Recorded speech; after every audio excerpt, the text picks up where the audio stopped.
La cultura és l'opció política més revolucionària a llarg termini. Hi ha gent a qui no li agrada que es parle, s'escriga o es pense en català.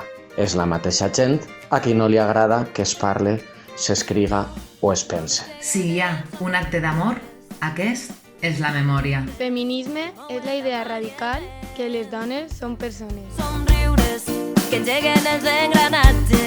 A l'octubre del 2011, un grup de joves van decidir construir a Alacant un nosaltres. Ara, 10 anys després, seguim, amb més canes, amb més anys i alguns amb fills, amb uns que se n'han anat i d'altres que s'han sumat, però seguim, amb la convicció que cal continuar fent créixer aquest nosaltres. El somriure de la revolta, el somriure que mai no s'ha... Durant els últims 10 anys hem après que no hi ha octubre sense Miquel Grau, ni hi ha desembre sense cant improvisat. Ja no sabem tancar anys ni obrir nous cicles sense sopar d'hivern.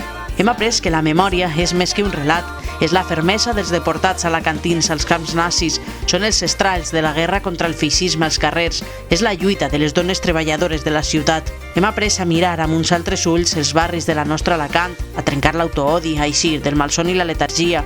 Ho hem fet a través de la nostra llengua, testimoni d'un fil roig que ens connecta amb el poble i futur d'una voluntat que renaix. Hem après que res sobreviu sense organització, sense empatia, sense col·lectiu, sense un nosaltres, que el caràcter popular del projecte que hem construït ha sigut la garantia de futur d'un espai arrelat a la ciutat, un espai de trobada, de reunions, d'actes, de resistència i de cultura al servei de les classes populars, al servei de cada col·lectiu que ho ha necessitat, al servei d'un horitzó de justícia i de llibertat.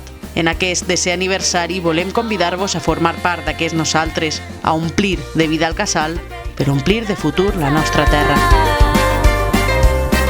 Aquell que mai no mor.